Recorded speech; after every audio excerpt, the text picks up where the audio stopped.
Hello, and welcome back, ladies and gentlemen, to another brand new podcast of this special Enlightenment Podcast, where we talk about enlightenment, and sexuality, of course. That has to be included. So, every topic here, every idea here is supposed to help you towards enlightenment in whatever that means. And today we are going to discover what enlightenment means because we have lots of enlightening people here with us joined today. Some new faces you've never seen before, some faces that are familiar you have seen before. And one enlightening tip is realistically every face is a new face because people change and you never meet the same person. So we're here, brand new video, and we will see what comes out of it. So I pass the microphone to Justice and ask him what enlightenment is and if he is enlightened. Ooh. Am I enlightened? Thank you, Shiva. It was a beautiful opening. And I'd also like to introduce our two guests this evening as well, because they are indeed new faces. Like you said, we're all new every moment. It's beautiful, but this is Alessiana and this is Elika. They actually share the same original name, which is quite a beautiful synchronicity. And Alice. Yes, indeed. So if you would like to introduce yourself before we get into the topics today and just give us some context as to how you got here and who you are, that would be beautiful. And then we can jump in from there. All right. I have a mic. You have a mic as well. Beautiful. How I got here on this podcast. How you arrived here and just who you are. Hello, beautiful people. Well, I'm a Kundalini yoga practitioner for quite a long time, and I have merged ballet, hypnotherapy, acting, deep inquiry, undercover journalism, storytelling, activism into one process. And ultimately, at this point, I wouldn't say it's a one thing, it's a more of a connecting more and more dots together and realizing that there's a golden thread of truth that is moving through all of these practices, through all angles through which I would engage with reality. So I would say I'm a forever inquirer and student of life and lover of life. That would be my title. And very happy to be here. It's all very synchronistic, all very joyful and spontaneous. And I feel deep alignment with this soul brothers and this new sister that I just met. And happy to share a moment of truthful inquiry and curiosity together. Beautiful. Thank you. It's a joy to have you here. So hi guys, my name is Alice. It's such a blessing and pleasure to be here with all of you and you guys what you are watching. How did I get here? It's a very abstract question, but what would I say is like following my gut and following my intuition was definitely the key. Crazy like Me on the scooter as well. following Leo on a scooter as well, yeah. He was a very good guide and lead. Thank you. So yeah, I was actually thinking I got here on a bike. That's true.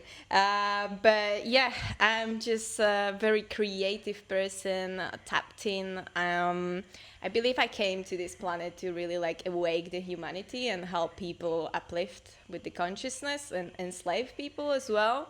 The way it looks like is very different and unique, but if I should tap into the like a spiritual type of side, I do a lot of tarot reading and theta healing, so like reprogramming. But for me, it's about honestly connecting with Source, with God, if you shall call it universe, and being a clear channel of it.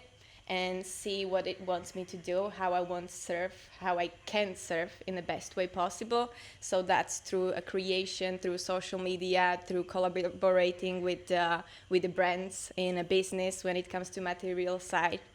I really love the idea of, we are spiritual beings, but we are here living in this material world. So bridging these two things and creating the reality out of it is my passion. And I love to pass it onwards on the other people. Because I believe like by creating and by becoming the best version of ourselves, the universe is like a mirror. So it has no other way but to show us the same thing. So as you become the best version of yourself, the world becomes better, and that's how we can create new earth, and that's how we can uplift. So that's how I got here, and that's why I'm here. Welcome to Yes, Wonderland. beautiful. Welcome to Wonderland. Thank you, guys. Indeed. Thank you, Alice. Blessings. Blessings. Oh, it is a joy to have you both here. No. I was about to say. Yes, please, Leo, take the mic Yeah. and introduce yourself and tell us whatever else you want to share. All right, my name is Leo. I've been here many times before. And just here to bring light to truth. I think there's a lot of falsehood going on in the world, and my intention with my existence is just to speak truth whenever I see falsehood. And and to talk about the topic of today, which is enlightenment and sexuality. So here I am. Let's run the thing.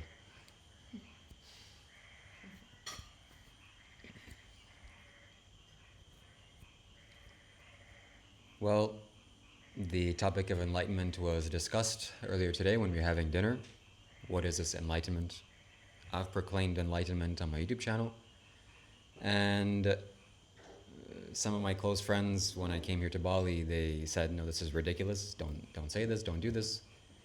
And I realized how ridiculous it was and is to claim enlightenment. But I still think that there is such a thing as enlightenment. And also, it's fairly reasonable to claim that somebody is enlightened or you're enlightened. And wise masters in the past have claimed that they're enlightened, for example, the Buddha.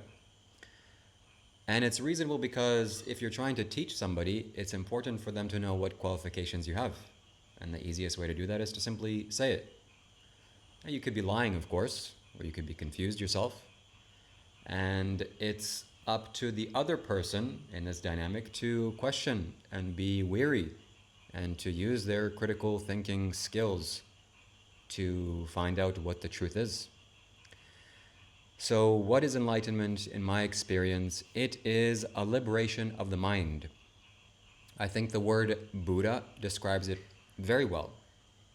The first time that I heard the term Buddha be defined was Sadhguru defining the term, and he said that Buddha means somebody who is above their intellect. If you're below your intellect, forget about it. There's really no hope for you. If you're in the intellect, you are a non-stop suffering human being. And if you have gone beyond the intellect, you are liberated. So that's my definition to enlightenment and my introduction. If anybody else wishes to share, they can do so freely now. Thank you, Shiva. I also heard Sadhguru explain this as well, and defining what enlightenment is experientially. And of course, there's all different stages of this experience through the human being, but to me, it's just the amount of joy and expansiveness available in the present moment to the being. And as we sit in this present moment, as we melt away our false boundaries, and we expand into what is, perceivably everything becomes us. And to some of the people in this room who have had God consciousness experiences and self-realizations, I'm not one of those people, but the experience that has been explained is that the perception of self and other melts away. And it's from that place that you remember a state of unity and joy and bliss and the connectedness of all things experientially, not intellectually. And then from there, you can take that energy of expansion and connectedness into all things that you do. And it is from that you actually transcend the intellect and you become a Buddha. So to me, that is what enlightenment means. It's how I've seen it demonstrated through these beautiful human beings around me. And for me, it is the ultimate striving to have no striving as well, to know that it will just be as it is. Rumi said this quote that was trapped in my mind for a long time, which was like, if you're going to seek enlightenment, it says, don't seek enlightenment unless you're going to seek enlightenment like a man with his hair on fire seeks a pond.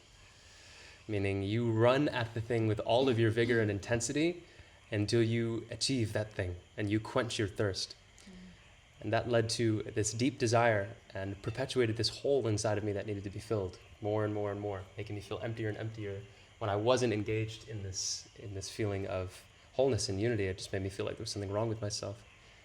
And only recently have I just surrendered to the state of my experience that I'm in right now knowing that I'm an imperfect human being and I'm in my process and I'm changing and I'm evolving, and all I can really do to become enlightened is just continually empty myself and surrender to this present moment and all that it has to show me and teach me and manifest through me. So in regards to enlightenment, that's that's my relationship to it. That's what I feel it is. And yeah, thank you for the layup. Anybody would like to share?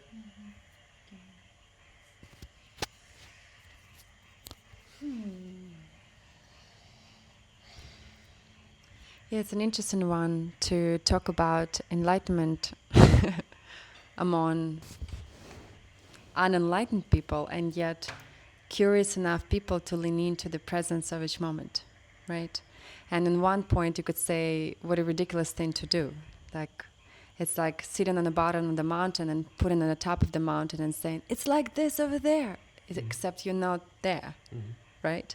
And I feel like there's so many mental, masturbations and kind of like regurgitations, like this guru said this teacher said this, and on one way it's helpful because it can inspire us, it can pick out curiosity, like the first time I remember I read autobiography of a yogi, and it just really deeply inspired me, and it set me off on such a trajectory. I mean, I moved to India, I moved into the ashram with my teacher, I traveled, I went to that Mahakumbh Mela. I mean, that book became that invitation that incited in me deep curiosity and actually faith and trust that it's real, it's possible. There are masters that stated it is so. And so it's a funny conundrum. And from everything that I can share from my personal lived embodied experience is I have experienced many times a state of deep dissolution and very kind of full body bliss. And there were many moments how it happened. Sometimes it's through deep Kundalini yoga practice. Sometimes it's through looking at the smile of one child and almost crying from joy of seeing this bright innocence looking at me. Sometimes it's hiking on that mountain and finally arriving and just laughing and crying at the same time from the magnificence of this beautiful life.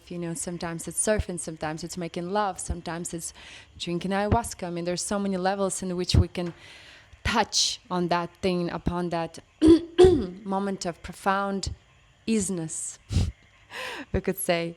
And yet, from what I personally also understand and have been in this obsessive seeker and almost like, I want that enlightenment.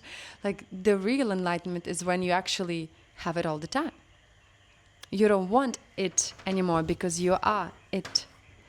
There's actually no you anymore from everything I understand from texts and so on. So the whole idea of, have I reached it? Am I enlightened? What do you think? What do you think? How enlightened am I?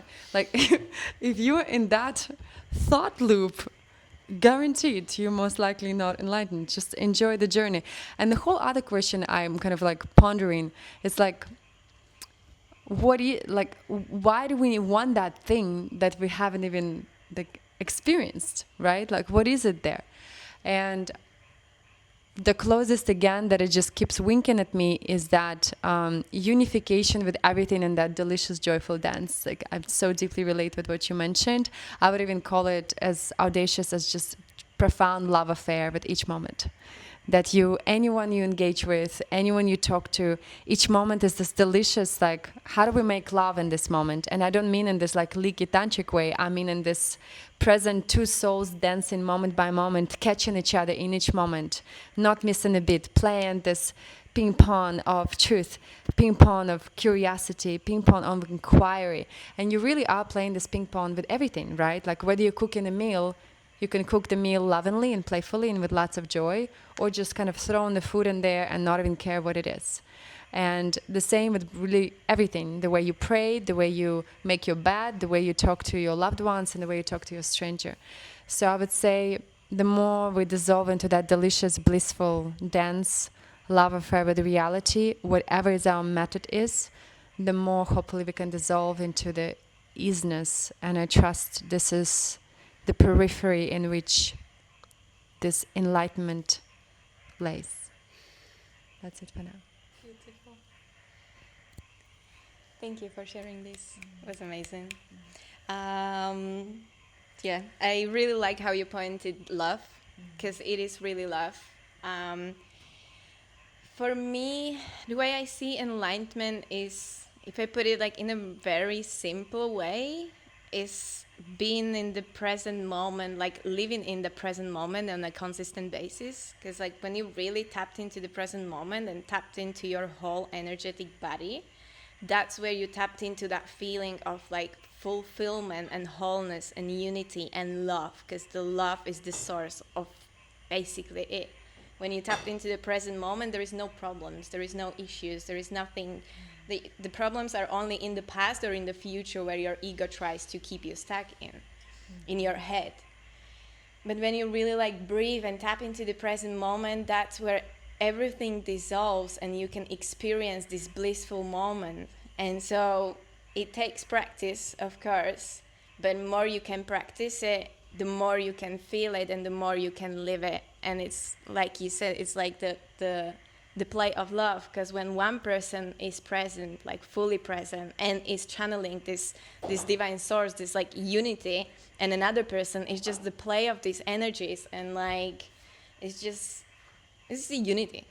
It's unity, I would say. So for me, enlightenment is honestly present moment and channeling the energy, because everything just dissolves and you are just it, what we are all, the source. Yeah. Have I become enlightenment? To be honest with you, I never really cared about this word and stuff. Like people are like, yeah, oh, am I enlightened? I'm like, I don't really like, yeah, it's cool, but you don't need to chase it. It's more about like what state of being you want to live, like what type of reality you want to be experiencing. And so this type of reality of enlightenment is the one of least resistance, and also the flow and how everything is harmonized. Like look at the planet Earth. Like if you put aside people, the animals and the rivers and the nature, everything is just flowing, you know. So we can be flowing with this force as well by coming back to the present moment, coming back to source, like tapping in and really like experiencing it to the fullest. So yeah.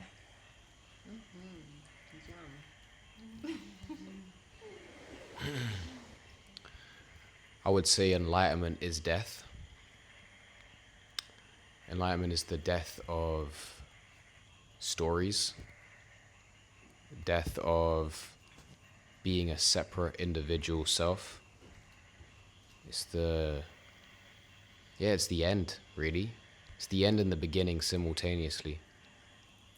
And when you're in that state of death or dissolution, you become one with all things. There's no separation between you and anything.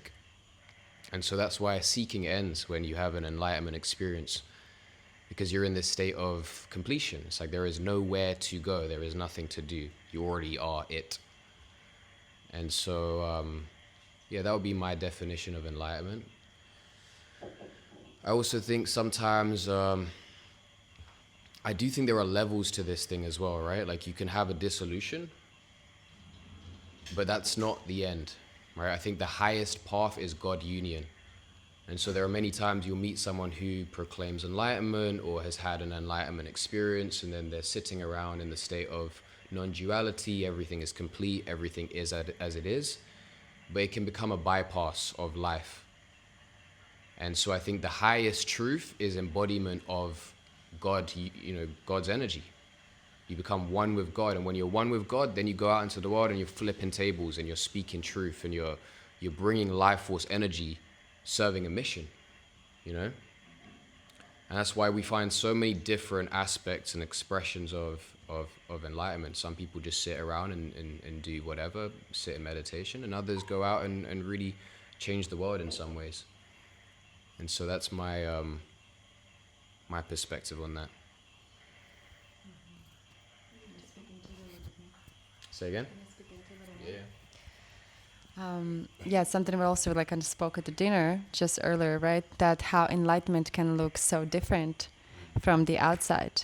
And there's actually never really a way to truly confirm, because it's such a personal, impersonal experience that goes on between that soul and God. There's no intermediaries, right? And how Chogyam Trungpa was the gangster enlightened being, so to speak, who was sleeping around and drinking alcohol and doing all the things.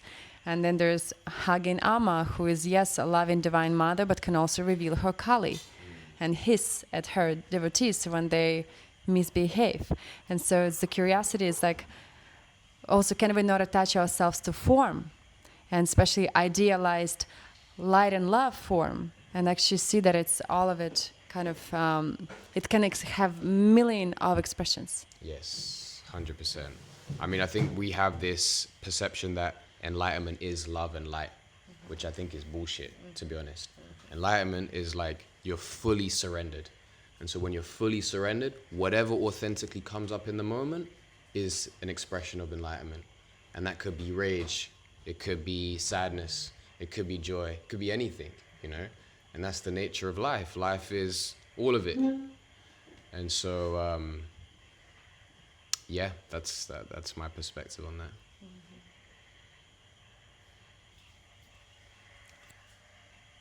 And now on to sexuality. Everybody's favorite topic, very exciting topic. A topic that's been highly requested by our audience members here. Behind the camera you can't see. But sexuality, yes, when two human beings gather together, they make love and they make a child, usually, hopefully. And if not, then it's a very beautiful, pleasurable act. And we are all seeking union with somebody else, and that's wonderful. But I think a more potent way to express that is to seek union with yourself first.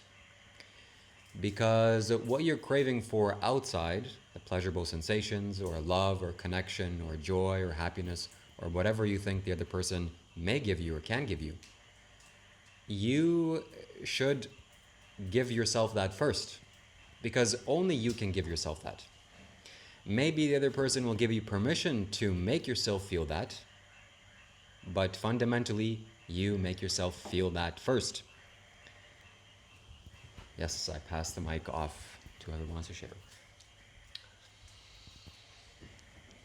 Sexuality and enlightenment. After hearing all of the other beautiful embodied expressions of it, it's almost like it's silly in a way. I'll just speak at a personal level at how my relationship and the dynamic around sexuality has really aided me in my own path to liberation. It's given me a sense of real, beautiful sovereignty in a way, to be in an embodied and devoted relationship. And that kind of sexuality in particular, of union and devotion, has been a massive focusing mechanism for me in my life to channel my life force energy towards the creation of the things that are really meaningful to me. And we see all over the world now the embodiment of the householder yogi being taken on by many of our gurus and by many of the enlightened teachers to show us that in this new age, it's not about having to run away to the Himalayas and to the mountains and isolate yourself to be this perfect enlightened being. It's about holding that energy in the state of chaos and of, doing the worldly dance, playing with the energy of the material world and sexuality, and it takes an even deeper level of mastery. One of my one of my favorite sayings is like, "You want to see if you're really enlightened? Go home and spend a week with your family." It's like that the integration of that energy, where we're not just alone on our path facing ourselves, we are truly embodying the change we wish to see in the world, in all things, with all people, and especially in our interpersonal relationships. For me, it has been the biggest training ground, being in an embodied relationship where there's inquiry, where there's curiosity, where there isn't this fixation and attachment to expectation in the relationship, and we can show up and just be in love, in joy, in the moment. And my partner has been a beautiful example, an exemplar of that in many ways, and that's why we bring together. She's quite philosophically inclined, but it's been very potent for me in that way to just use it as an extension for mastery, a deeper opportunity for inquiry. And it's truly, while we're still dancing with the intellect and we're using the intellect to overcome the intellect, it takes inquiry to get out of the way so that we wake up the spirit. Because spirit animates mind, mind animates body. And eventually, when we're conscious, we keep waking ourselves up, we can use our spiritual intellect to bypass the egoic intellect. And all of these words just become meaningless that I'm using to describe it. But yeah, that's my direct experience, and it's a beautiful thing. And the sexual energy in particular has been very potent when not just so lustfully or wastefully expended into the world. It's really, like I said, been able to be a very powerful focusing mechanism for me. So I'm curious if anyone else has insights around that thing in particular. Yeah, it's actually so refreshing to hear your perspective, also as such a young man that embodies such a traditional, beautiful values, And I think actually a lot of people in spiritual communities finally, hallelujah, arriving to this understanding after running the circles for this whole polyamory and multiple partners and all of that, and realizing like, wait a second, actually, just even energetically, it doesn't work. Your energy is spread out and you're karmically now interconnected with so many people and so many souls that you don't even know and understand. And good luck to you now, purifying your soul and arising. And so a lot of people paid really high cost consequences for that. And I've always been, like a very strong to the point of almost like puritist mentality that it's only enclosed container where actually the sacred sexual energy can circulate. And even if just a little bit of the energy gets leaked outside, meaning just you lustfully even thinking about someone else outside of your container, that already leaks the energy out. So it means it's already not in closed system, which means now it's weakened. It's not fully there. So you cannot therefore perform a full-on experience of a divine union, alchemical, most powerful connection between feminine and masculine. And so I look at it as also as the highest initiation, and therefore the highest discernment is required, and therefore the highest command of our sexual energy is required. So that lower animalistic energy, it doesn't run the show, and we realize that we need to merge our sexual energy, our heart human energy, and our higher values, higher mind energy. And once this energy actually feel aligned, very seriously inquire, are we actually ready to enter into this reflection point as two divine souls to step into relationship, not as some kind of a entertainment portal or pleasure receivership, but actually as a vehicle of enlightenment and vehicle of sometimes very intense mirroring, exactly as what you were mentioning, that it's actually could be the highest form of training and so confronting because you can't be delusional together. Sooner or later, like, wait a second, what about that thing that you said yesterday and before yesterday and so on? And so with the sexual energy, we tap into also all of our karma and our pain and our trauma at such a deep level. And so full commitment is required, actually. And so, yeah, I, as a woman on a spiritual path, I just witnessed this whole leaky circus running around in spiritual communities that's been almost like laughable. And it's been funny to watch it, and I'm happy it's finally arriving to its full circle of recognition on many levels. And I really hope we as human race now will come back to remembering that the union of masculine and feminine is actually the most powerful union on this planet. This is the cauldron of creation. This is the yin and yang, plus and minus, divine feminine and divine masculine. And when we arrive into the union and when we merge these energies and we can trust into each other devotion, that's God's creation. And yes, first, absolutely, it gotta be mastered within yourself. But once you purify the vehicle enough to start engaging into this reflection mirror game, I think truly this is the most profound, mystical, powerful format of awakening if we're ready for it. So thank you for inspiring that. Yeah. It's a beautiful reflection. Beautiful, beautiful. And you just finalize it with the mirror, because it's really like you're having sex with yourself, basically, in the end of the day. So yeah, these were some beautiful insights, guys. What I would say about this, okay, I'm gonna like break this to the layers. Let's start with the basics, because there is like multiple layers of people watching this as well.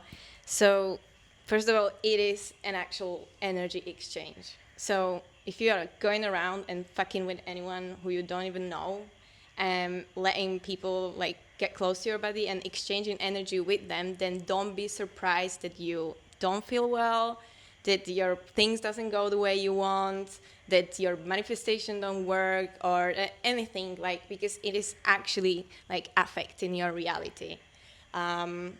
The guys are like a USB port and you're like a computer as you are a woman. So you're literally downloading stuff from other people. And also, I heard this one thing that really resonates with me is that women download the stuff from the previous partners of a man as well.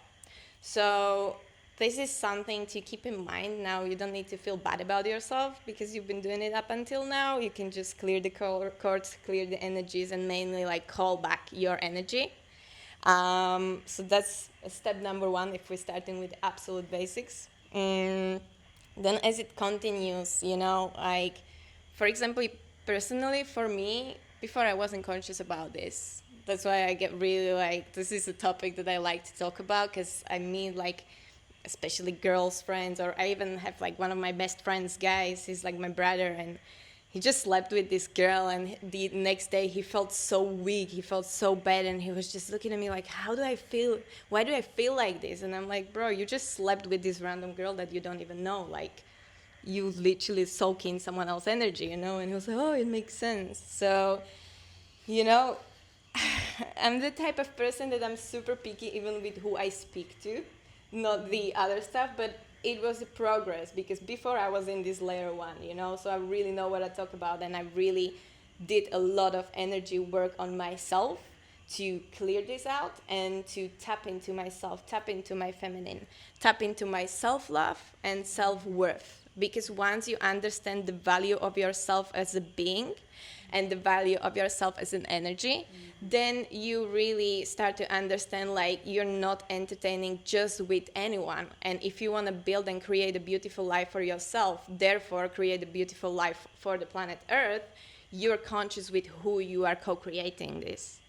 And the layer number 2, I would say, is you both really like pointed this beautifully, like it starts within yourself as a divine union.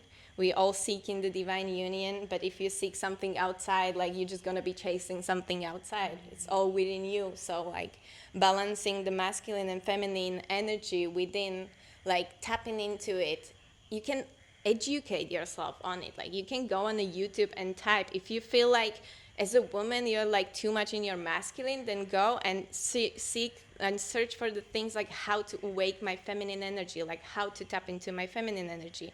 If you're too much in your feminine, then how to activate my masculine energy, because they are both part of us, and these energies, they are yin yang within us, and we need both of them. We need the flow, but we need the structure. We need the nourishment, but we need the force as well to go. And so once you get into that stage of like really living in this balance and harmony, then you are able to attract the divine union to yourself, like you said, because it's a mirror. So yeah, that's my point on it.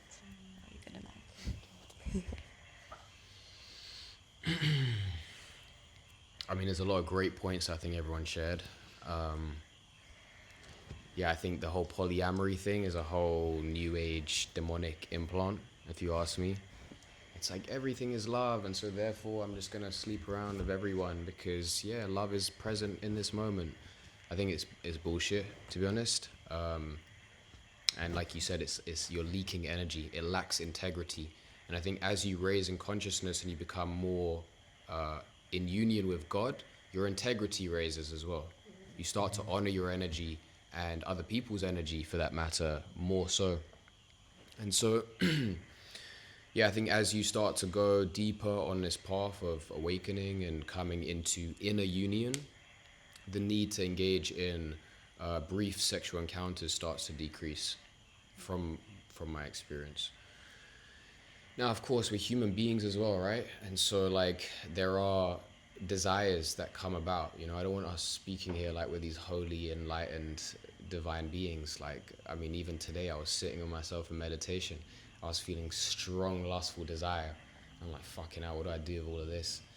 And so it's a process, you know, like, and I think the mastery is in watching the self, but not judging it.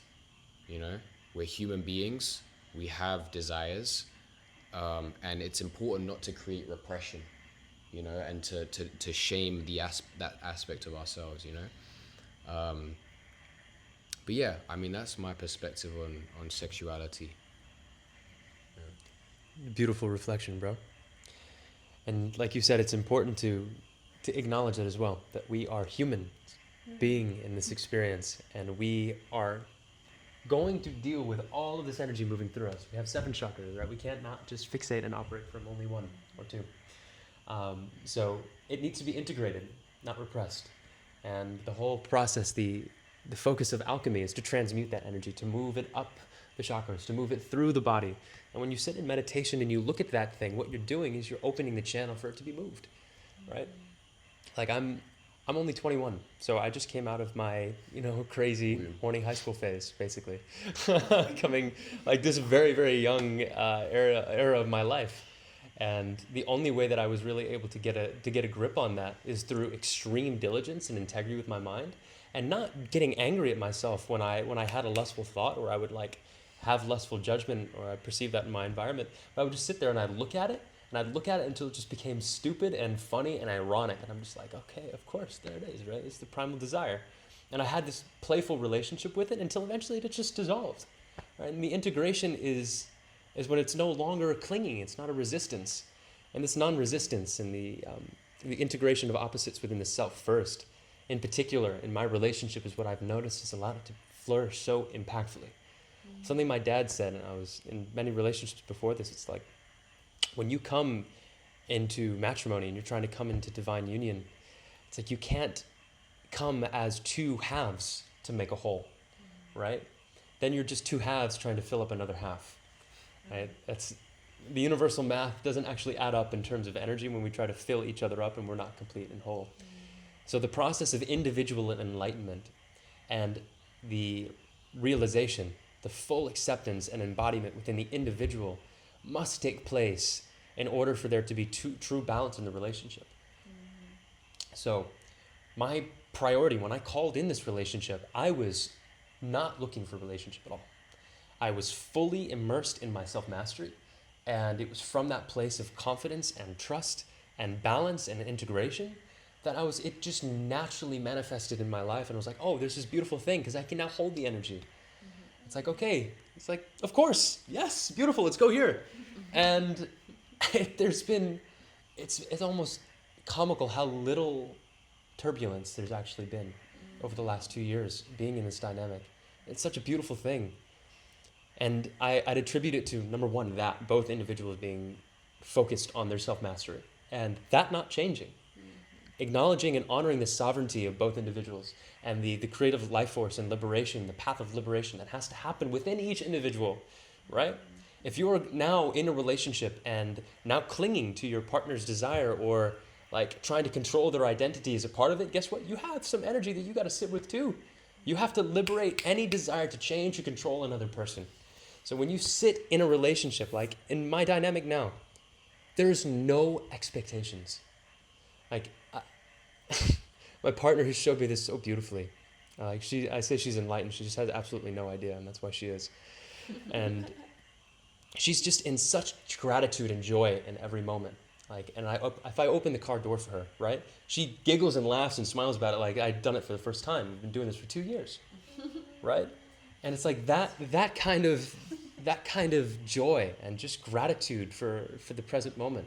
Never having an expectation that you should be treated a certain way. That sense of entitlement needs to die if you're really going to be in a beautiful, loving relationship. Because you're here to serve each other. You're not here to take from each other. And that sense of entitlement is, you owe me something. You need to give me something because I'm worth more. And it's like, no, if you're really worth more, you honor that within yourself. You make the decision that needs to be made to either surrender your egoic desires for someone to validate that externally, and you go fulfill that value within yourself, or you find a dynamic where that is actually acknowledged.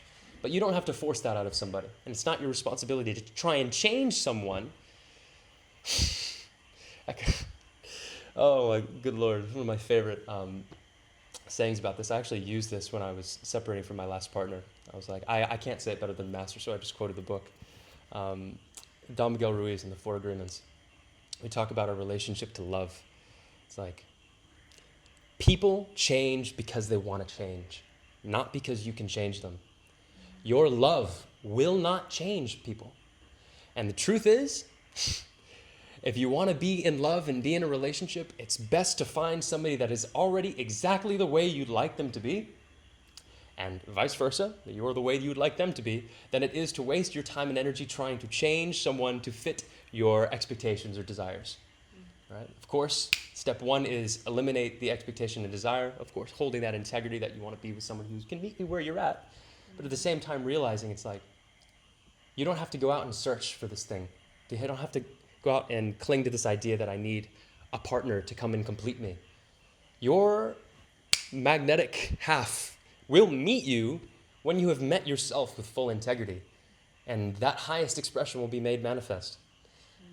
Now, I don't want to overcomplicate this with too many words. Of course, everybody's going to have their own path, their own direct experience. Yes, we have to come into each other's lives and serve each other and facilitate opportunities for healing, and it's beautiful. And truth be told, if we just embody that self-mastery, that leading by example, being the change in every moment and greeting the moment with gratitude and love, then I feel like we can liberate this expression in our relationships and get to a more pure state of being and expression and union together. And this is, I might not be enlightened, but I do speak about this from direct experience, and I am damn grateful that I can. So if you're watching this, I love you. I know. And yes, thank you. But yeah, that is that. That's enlightenment in my relationship. Yes, thank you for sharing that, Justice. And thank you for powerful insights. I think that this topic is so important to talk about in today's age and for human beings in general, because sexuality is such a big trap for most people, and I know it was in my life and still is to some extent. Because when this energy manifests this way, it's very difficult to overcome or to not fall into the lustful trap. But fundamentally, overall, what has to happen is clarity needs to be gained. Because when clarity is gained on any area of life, well, you see things clearly and you can navigate safely. If you can't see, obviously, if you're in the dark, it's very dangerous to walk. So what is a clarity? Well, very briefly, what I can share with you, my friends, and this is very easily observable in nature, is that men and women gather together to procreate, to make a child. Now, if you are going around and being in polyamorous relationships, I don't know for facts what that whole dynamic is like, but intuitively it feels like a lack of boundaries and also a lack of integrity. As our co-host said, that it is a breach of your own integrity and you leak energy. You're sharing energy with multiple people, and that's not sustainable. You're mixing your own karma. So anyways, leaving this topic aside, it is my experience or my insight that men and women do gather together for making a child, or at the very least, that should be the intention. And if you are with a partner, then think about very clearly if you want to replicate with them, if you want to make a child with them, and if you are capable of doing that, not just financially, but emotionally, physically, health-wise, in all aspects of your life. And if you are, fantastic, you should continue on the relationship and enjoy each other's company. But if you're not, then that is an area that you should pay very close attention to, because making children is, well, quite dangerous. It can be, at least. And to close it off here, that my statement at least, as Sadhguru says, human beings are not a scarce commodity here on earth. We're not an endangered species. We have plenty of human beings. We're not a threat of going extinct tomorrow. So it would be very wise for you to, and conscious for you to make this a conscious process in your life and be conscious who you replicate with or who you mate with.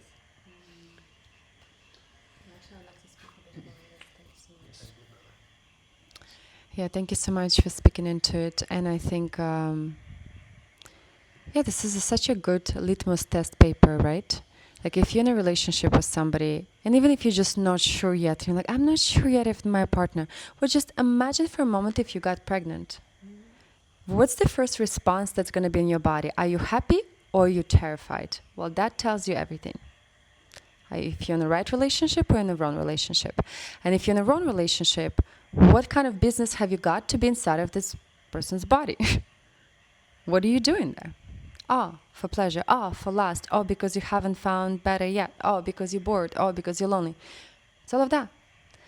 And yeah, it's the most divine process to exchange the liquids, exchange the karma, fully merge. So thank you so much for speaking into it. And I really see that this ancient knowledge is coming back into the collective field. And actually I want to speak into kind of a really dark aspect of it, just to bring the full spectrum to this conversation. So I was actually almost trafficked at 19 years old into sex trafficking by my ex-partner, who was pretending to be my partner, but he was actually a trafficker. And he was preparing me to sell me in Egypt, in Cairo, when I was 19 years old, and I was in university in Belarus, and then he was luring me in there, kind of telling me I would get a great job as a hostess in some restaurant and so on. And so we were dating for a few months, and then there was a lucky angel interruption when I was going by car to a plane to the airport, and one random man that I recently met, who was giving me a ride to the airport because my boyfriend was already helping everybody at the airport, he asked me so many questions about where am I going, what is my job, what is my contract, and I really didn't have any clear answers beyond just I'm going to Cairo and I'm going to be a hostess. And he just turned the car around and did not allow me to get on that plane. Random man that I just met like a week ago. And so later on, through some insane coincidences, I found out from one woman who also went on that plane, was invited just like me, but she went there. And so she was forced into prostitution, and then her sex client helped her to escape from that months later after she worked there. And I happened to run into her months later in Belarus, in Minsk, and she told me all the details. So it's this like fascinating full circle that I was able to not get into and yet learn what actually happened. And, and then when I moved to New York, in America, I've also experienced a dose of it from one man. And I planned an escape and ran away from him. And it's a whole other longer story. But from what I intuitively feel as a woman who has experienced the dark side of abusive, very dangerous masculine energy on this planet that is so run by its sexual energy and its lack of self-worth and its need for validation by using feminine body for pleasure. I honestly believe it's one of the darkest virus underbelly energies right now on the planet, and it's used through human trafficking, it's used through child abuse, it's used through female objectification, it's used through abuse in families every single day right now on the planet. And the easiest way how this consciousness has been programmed into young men today, it's porn. It's porn. That's where women are, and also men, participate in this either for money because they're struggling and they cannot make a living with anything else, most likely, or they were actually dragged into it or even blackmailed. I've met so many women in America, they said, my boyfriend or so-called boyfriend, pimp, seduced me, getting together, recorded me on camera, and then blackmailed me that I will reveal it to my relatives. He will reveal it to her relatives. So he will also traffic her sister if she will not continue. I mean, they use so many methods. And so when men watching porn, they actually getting off on potentially a slave that is right now being raped, and you are orgasming into it. So just tune in for a moment what kind of actual darkness you're channeling your life force into. It's horrific. And so I really feel this has to be educated on so many levels on our planet. And men, and especially boys from young ages, have to learn that if you don't want to become like some kind of a feeding machine for this dark energy with your most precious, sacred energy that you have in your body, just block it. Just realize that the reverence and connection between feminine and masculine is so beautiful. There could be so much profound, incredible elevation. And when the woman is actually opens up to you because she actually desires you and she actually loves you, oh my gosh, she's gonna give you so much. You know, they say the feminine is like an amplifier. It's like you give her food, groceries, she's gonna make you a meal. Like you give her a sperm, she makes you a baby. Like you give her a little bit of shit, she'll give you a lot of shit back. Like this is feminine for you, you know. And it's like, why don't you give feminine your most highest level of devotion? Like watch what the feminine will give it back to you. And vice versa, when you just grab it and take it and manipulate it, I mean, you receive like disheveled pieces of her. You will never experience the divine feminine like that. And so I just really feel like it has to be communicated through so many levels, and definitely by man to man, because women are doing their best to communicate, but I think it's something among brother to brother that has to be spoken, because the sexual energy, from what I understand in men, the testosterone is so intense, especially in the teenager's age, that it just kind of eats some young boys alive. And if they have any turmoil, and if they're insecure, and if they're not supported by anybody, that's usually the reason why they just get swallowed by that energy. And it's like, oh, just a little quick fix, at least a masturbation, at least a little bit of porn, at least something to calm down my angst. And so I think it needs to be spoken to and taken a high level of responsibility what we're actually tapping into, that this is a harvesting machine, and this is how it harvests human consciousness and then directs them into much darker structures such as trafficking, abuse, and so on. So on that note, the opposite spectrum. This is a perfect point as to why exactly our mission is what it is with social media. Is because to reach brother to brother and to spread the truth and not to continue to perpetuate all of this destructive behavior, we have to have men and women with the courage to share their voice, to speak into this, to point the finger at the uncomfortable thing, to be willing to openly say, yeah, I had a porn addiction. Yeah, I masturbate. Yes, I'm actively in this thing. And it's like, yes, it's a human thing. We've intentionally been seduced and addicted to this energy to keep us weak, right?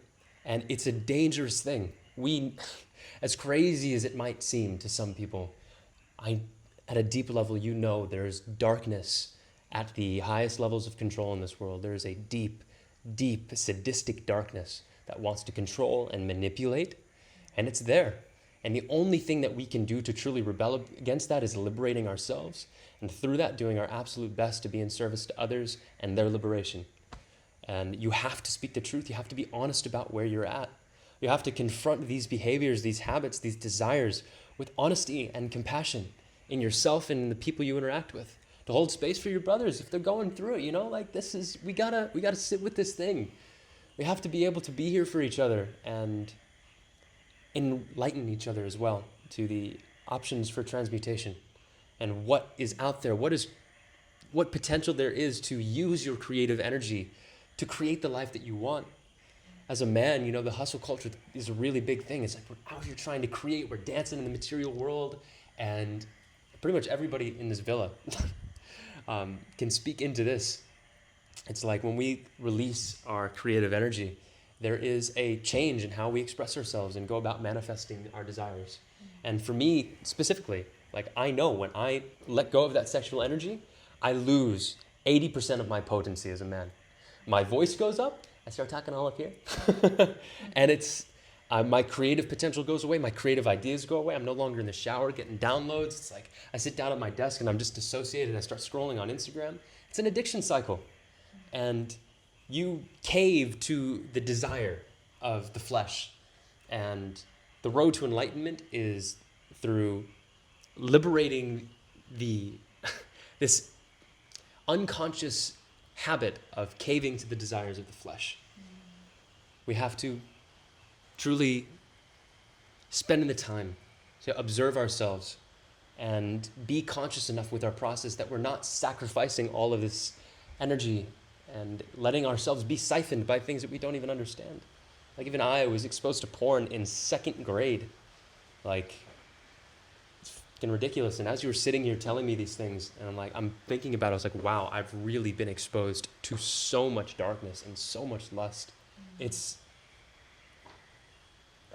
a painful thing to think about. It's like, holy shit. I've reached a threshold in my life now where I was like, I will never watch porn again. Besides, whatever's going on in here is much more entertaining anyways. But fucking hell, you are so right. And it's a terrifying thing. Thank you for sharing your story as well.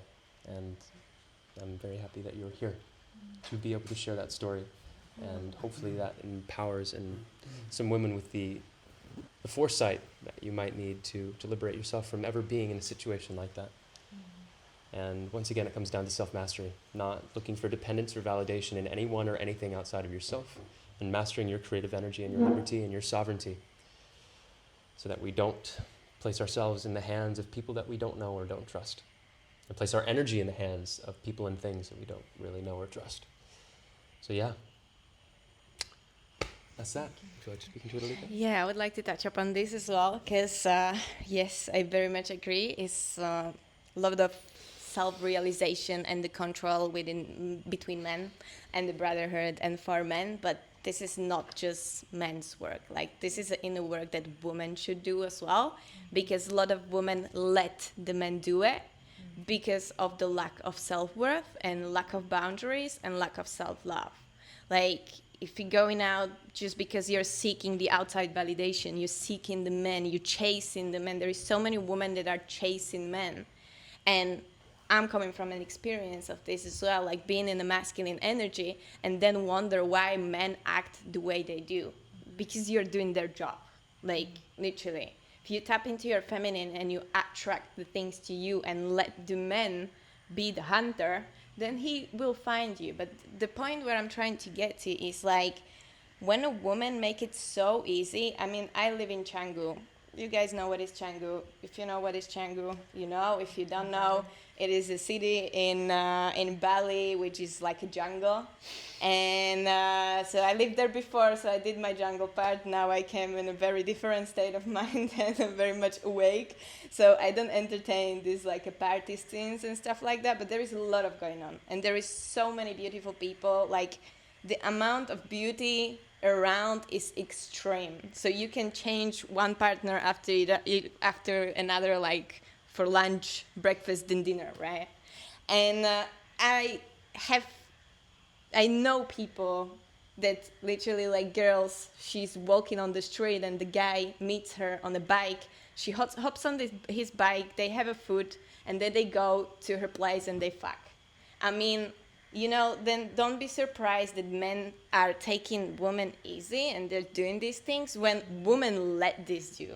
You know, like, there is some type of self-respect and self-worth of understanding of doing these things and like triggering the men to do this as well. So I feel it's a work of both sides as well, like not just the man but the woman as well, because I feel like for the feminine, you know, how do you distract feminine as a devil? Because the feminine is the like very, very potent, like life creation is the force. And it's very easy to distract women with the men. Like when a woman falls in love, and especially when she's not fully like integrated and healed within herself and harmonized, like all she thinks about is the man. And she makes the man the star of her life. Like she literally puts him in a pedestal. And that's how she leaks all her power away. And just by understanding this, and why when you don't have this power, then you let these things happen in the world because it's unbalanced, you know, it all goes hand by hand. So like really understanding your power and the self-worth and the self-love and creating healthy boundaries, like being willing to be alone for sometimes, to not fear the solitude, like to not fear like, oh, if it's not gonna be this guy, I will end up forever by myself alone or whatever. It's just like, first of all, you're never alone and God is with you. And if you can make a God your partner, then you have a beautiful life, you know? So you can just truly live in that divine union within yourself. But yeah, Yeah, go for it. We're onto something, guys, here. Let's go. So, I mean, it's been already shared in many like sacred texts, and it's been channeled that previously women have been initiated. They were like initiated to be like the priestesses, and also like in Russian there is actually such a beautiful word called beregini, which actually basically means a woman nurturer. She's the nurturer of the house, nurturer of the soulful energy in the container between man and women, and she's a nurturer of this like reverent sacred space between, right? So if the woman is not initiated and she's not understanding her self-worth, and she is actually, as you said correctly, she's the computer and the man is the USB plug. If she doesn't understand actually what she carries, then she cannot initiate man into the manhood. So then she cheapens herself, and therefore she cheapens man's experience. So now man is uninitiated, and he also feels he just had a cheap experience, so he's not inspired now to honor her. So actually it is our responsibility as women to step into such a just remembrance, realization of what we're actually here to do. So women need to initiate women, and then women initiate men. And it's just how it works, because masculine energy follows the feminine. It wants to enter into the feminine body. This is how we're designed by nature. And I think finally more and more women are realizing that. And just the system and the psychology and the mystical way how things simply work. And the final thing that I want to say about this, how they say men need to learn how to withhold the semen. Because when you just spread it, that's how you get exhausted and there's nothing left in your body. So you need to learn how to circulate it, how to hold your breath, lock your root, like transition your sperm back into your body, upward into your channel, so you never lose your life force. There's specific tantric teachings. Mantak Chia is one of the most famous teachers. There's many others that teach you how to circulate your life force so you don't ever lose it.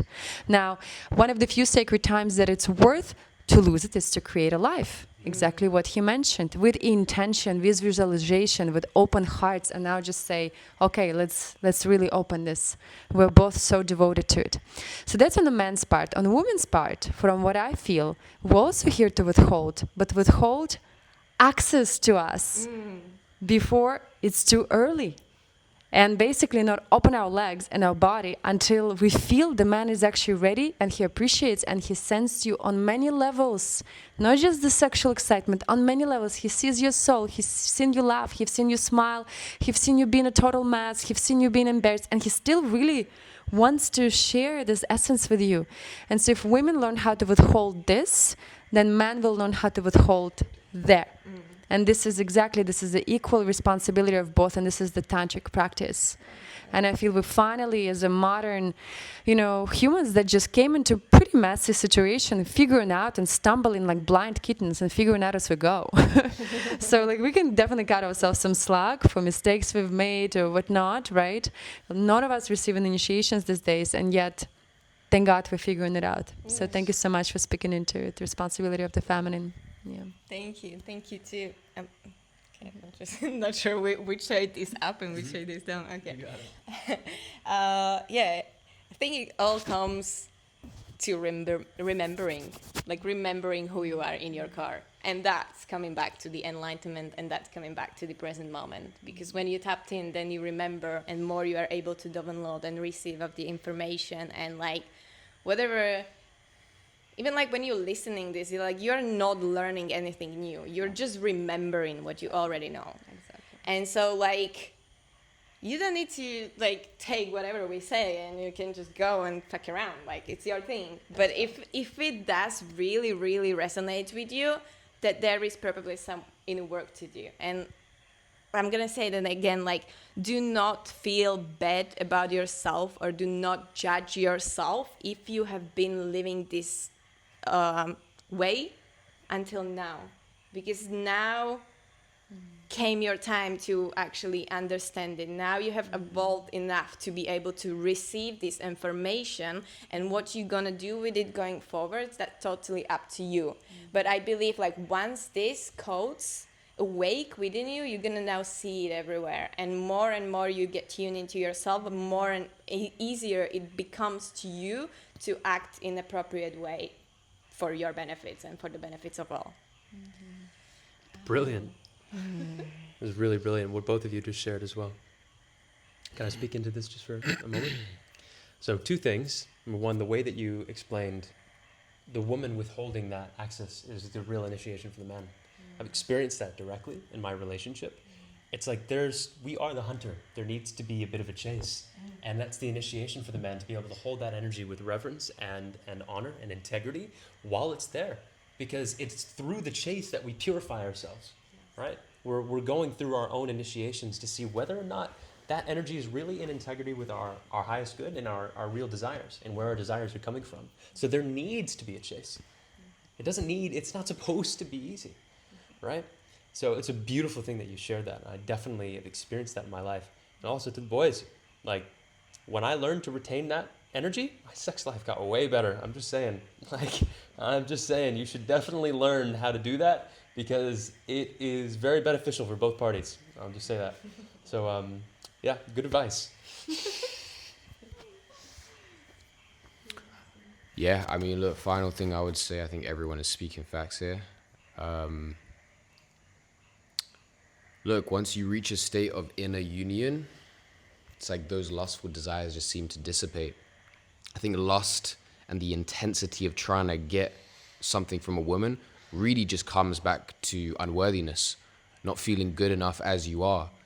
And so it's like there's this, once you come to terms with that and you fully give yourself the love which you're seeking outside and the validation that you're seeking in the external, there's no longer a seeking, there's no longer a strong lustful desire. There's no longer a need to get the validation from a woman or a man. And so again, just to summarize, I think coming into that state of inner union, which is of course easier said than done, is the solution. So how do you go about doing that? Well, number 1, I say meditation is a huge thing. You sit, you observe your sensations, you observe your emotions, you observe why you have these desires. And number 2 is just like being, feeling that love for self, giving yourself the love so that you're no longer looking for it outside. And then number 3 is recognizing that there is a small child within all of us, right? And that is looking for the love from mom or dad that probably didn't receive. And so instead of going out again into the world and trying to seek that love, give that inner child that love. And I think once we start parenting ourselves in that way, the seeking ends, the lustful desires slowly start to dissipate. The need to try and chase and force women to do what you want them to do starts to dissolve. Yeah. Very good, bro. Spot on. Thank you for that. And thank you for everybody that tuned in here physically. And if you're watching this, thank you for watching. And make sure to like this video and also subscribe to my channel, because here we talk about tools for inner transformation. It will make your life better if you subscribe. Agreed. Do it. And there's so many valuable things that have been mentioned here. We're out of time, but definitely we need to keep talking about this because it's such a potent area of discussion. And just lastly, what I'll mention here is that I'm putting together a group of videos intentionally made for helping men to transcend this porn addiction and masturbation, which is going to make you very potent. So look out for that. That'll be available very soon. And lastly, I will hand the microphone to each one of my co-hosts, and I'll let you know where you can find them on social media. If you want to contact them or follow their work, I'll do that now. Blessings. Thank you, Shiva. You've been a great host, brother. Much appreciated. And yeah, my name is Justice Calabro, and you can find me on IG at Altruist Justice or just at Justice Calabro as well. Please shoot me a DM if you ever like to chat and connect. By all means, I'm open and would love to connect. So many blessings. Yeah, thank you, Michael, so much for bringing us together in such an impromptu way. What a beautiful way to experience the truth in a genuine discovery and curiosity rather than a set anything. And my name is Alessiana Ra. You can find me on Instagram, alessiana.ra. And also I've created the whole training of Kundalini Yoga awakening that relates to every level and every aspect of your life. So then the Kundalini happens in a very integrated, gentle, loving way. And it's on my website. You can find it's godsatplay.com. Gods is in plural because I believe we're all gods and goddesses that we're here to play. So thank you so much for having me, and see you soon. Definitely checking that out. So my name is Alice Wonder, and you can find me on Instagram as Alica, ALICA_Wonder. If you feel like this really hits you and you want to talk about it, especially if you're a woman, I do offer one-on-one mentorship on how to tap into your feminine, how to heal your masculine, and how to really awaken that feminine within you and become magnetic and stop chasing men. And because I'm really talking from an experience. So it is something that I help a lot of women with. So feel free to reach out to me and stay blessed and all love. All right, my name is Leo. You can find me on Instagram, Leo Ahmad, LeoArmAad.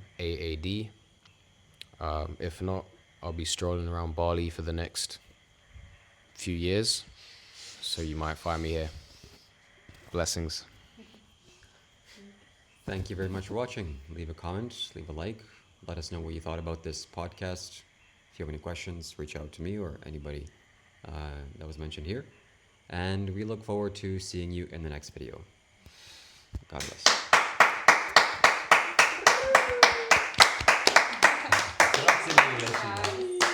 High five, you guys. Very, very good. So good. Like, That was went so excellent. deep. Wow. I really appreciate everyone's depth and trust. Hey, Shiva! That's the second time I've cut Shiva. Blessing. Very Wow, we were like puzzles. We were like, Yes. Let's go deeper in that.